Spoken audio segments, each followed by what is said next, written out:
Conversaba esta mañana con un amigo y el amigo me hacía referencia de la situación del país y entonces comenzó a enumerar una cantidad de problemas que tiene la República Dominicana y de situaciones que no han sido hechas o solucionadas por los gobiernos que hemos tenido en los últimos años, principalmente los gobiernos de los últimos 15 años que han sido encabezados por un mismo partido, el Partido de la Liberación Dominicana. Entonces, en la mención de tantos y tantos problemas,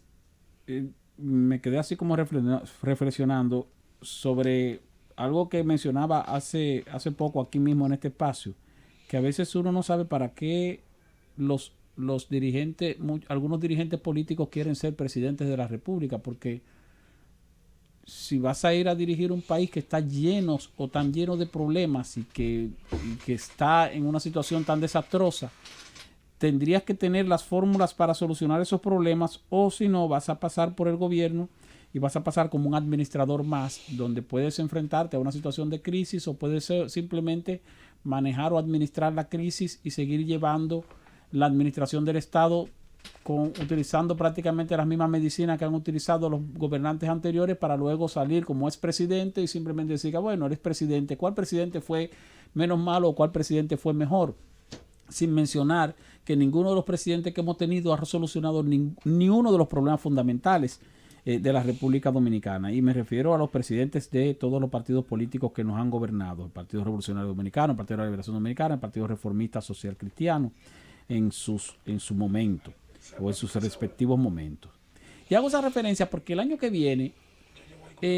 o mejor dicho, el transcurso de este año, que ya queda poco de este año, sabemos cómo va a terminar el país en términos económicos, en términos de las condiciones de la seguridad ciudadana, en términos de las condiciones socioeconómicas del país. Y sabemos lo que va a haber el año que viene. El año que viene va a haber mucha campaña electoral en los primeros meses y luego vamos a tener un cambio de gobierno.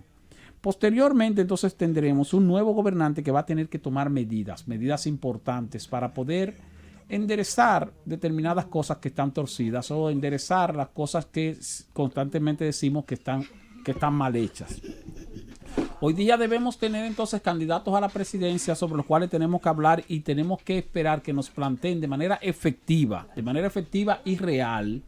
de manera práctica y realizable,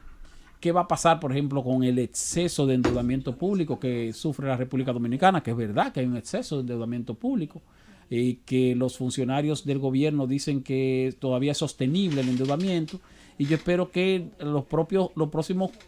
que nos vayan a gobernar, ya sea del Partido de la Liberación Dominicana o de cualquier otro partido a partir del 16 de agosto, no asuman el mismo discurso de decir que el endeudamiento sigue siendo sostenible, sino que tendrán que tomar algunas medidas para detener ese endeudamiento o para reducir ese nivel de endeudamiento. De no hacerlo, entonces vamos a decir que es un administrador más que hizo lo mismo que hizo el presidente anterior.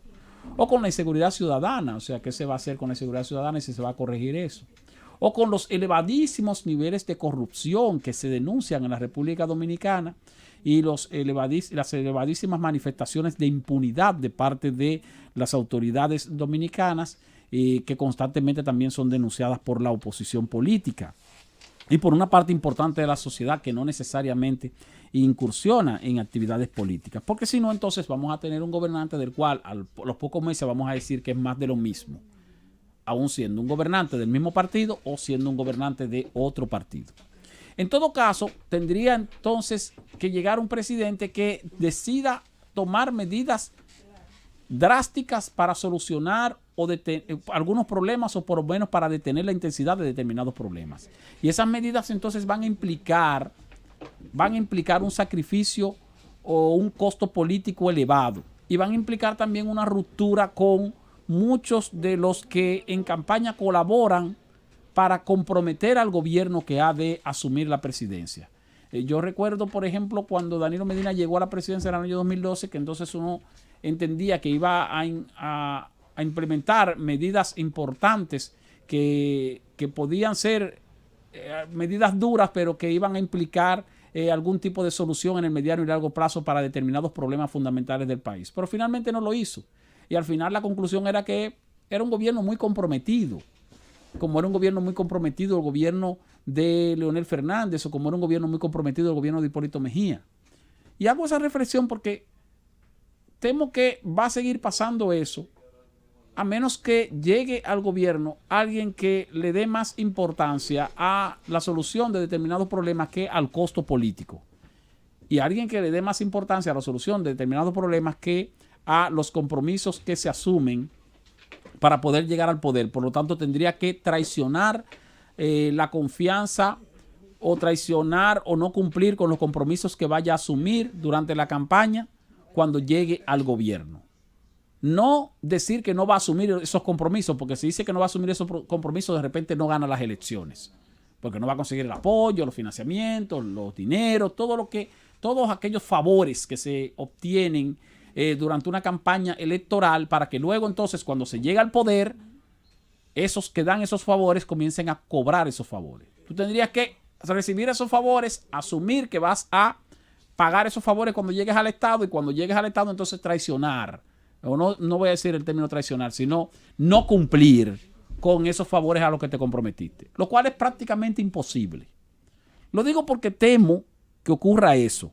que ocurra más de lo mismo. Y no quiere decir eso que sea alguien que vaya a gobernar mal, porque pudiéramos decir entonces que Danilo Medina ha estado gobernando bien. Algunos defectos, algunos problemas, pero ha estado gobernando bien. Pero no ha sido más que eso, que un administrador de la cosa pública, que podemos cuestionar si ha administrado bien o ha administrado mal, pero no ha hecho más que eso, administrar la cosa pública e incurrir y aplicar algunas cositas que marcan una diferencia en cuanto a superar lo que hizo su antecesor en algunos aspectos. Qué sé yo, el sistema 911, el sistema de atención vial, la construcción de carreteras y las llamadas visitas sorpresa que han contribuido con la mejoría de las condiciones de vida en determinados sectores rurales del país. Ese tipo de cosas que han marcado la diferencia entre este presidente y el presidente anterior. Pero al final, en términos de administración del Estado, ha sido más de lo mismo. Y eso más de lo mismo es lo que pudiéramos tener a partir del 16 de agosto. Con una diferencia. Con la diferencia de que a partir del 16 de agosto va a llegar un nuevo gobernante, y ese nuevo gobernante va a tener que tomar medidas drásticas para poder enderezar algunas de las situaciones de lesión que va a sufrir o que está sufriendo ya nuestra economía. Y cuando se vayan a tomar esas medidas, el pueblo le va a reclamar a ese nuevo gobernante que le justifique la aplicación de esas medidas con algún tipo de creación de régimen de consecuencias. Y ese régimen de consecuencias va a implicar, por supuesto, el sometimiento, por lo menos el sometimiento a la justicia, aunque al final la justicia tal vez no haga mucha cosa, por lo menos el sometimiento a la justicia de muchos de los que hoy están administrando el Estado a través de diferentes instituciones.